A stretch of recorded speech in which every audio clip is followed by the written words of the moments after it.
Agi in Erev Shabbos Parshas Pinchas. In this week's Parsha, we're coming off of the story of Pinchas doing this tremendous act of kanois. He made a shiktzabah with Cosby and Zimri, and for that, the Rebbeinu Shalom responds, enter Parshas Pinchas. And he says, Pinchas ben Elazar ben Aaron HaKohen, Hishivas Chamasi. He did good. Guys, don't misjudge him. And that's what Rashi points out.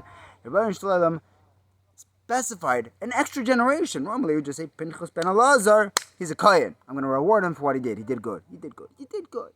But no. If we look at it one step further, we have to figure out why Aaron. Yes, we want to show that Pinchas did good, and we're connecting him to his Heilig Gezeri. But what about what Pinchas did was Aaron did? Chazal tells us as follows. There are two ways that someone can make a machal. He can make a machal when you see a guy getting a haircut in a barber shop, and he's getting a 1 instead of a 2, and he starts screaming at him, in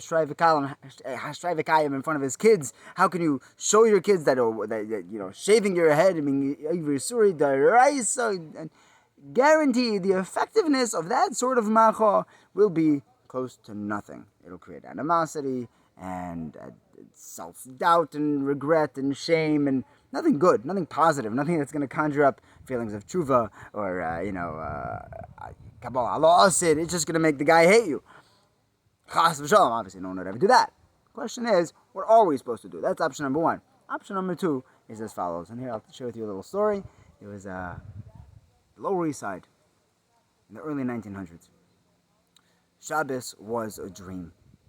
We take it for granted nowadays. To be able to keep Shabbos. Not Pashut. And everyone knows the famous pink slips.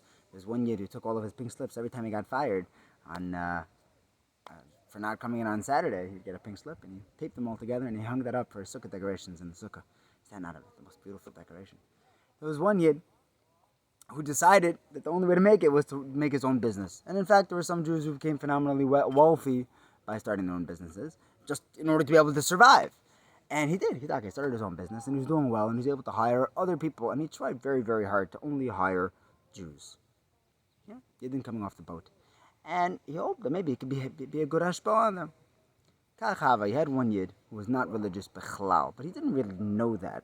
So when it came time for Yom Kippur, he asked him, "No, Beryl, how are you spending your Yom Kippur?"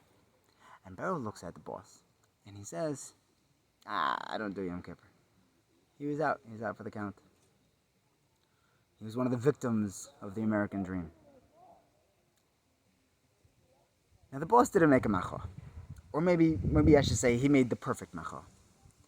He didn't say a word. He looked at Yankel, or whatever I said his name was. He looks at this Yid, and he sighed. Okay, I'll see you on Monday. Zehu, that was the whole machal. He came in on Monday, and Yankel said, he voluntarily walked over to him and said, "By the way, you should know I kept Yom Kippur." He's like, "Oh, I thought you said you weren't going to keep Yom Kippur." He said, "Yeah, well, I changed my mind." He said, "Oh, I'm so happy to hear." He says, "You want to know why I changed my mind?" He says, "Actually, yeah, that's really what happened." He said, "Well, I saw the pain in your eyes. I heard the pain in your side.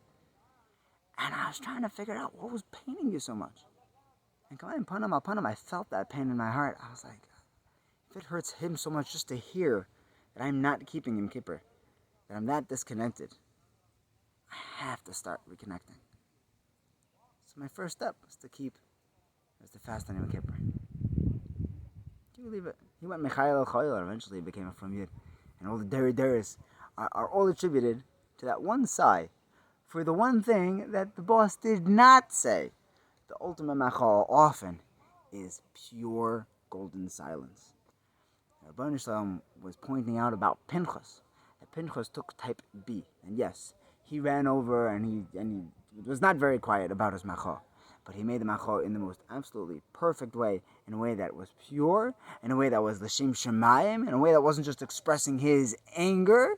If the machal is coming from a personal place, from I want to have a geshmak time, I want to be throwing things at people and stuff, I want to express my personal anger, and how this is not fitting in with my values, or whatever it might be that's jumping up within the person himself.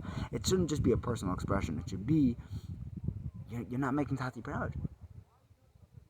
if a brother is painting his father, you can't just sit around and just let it happen. It hurts. It hurts to know that you're not doing what you can be to Mekadosh Shem Shemayim.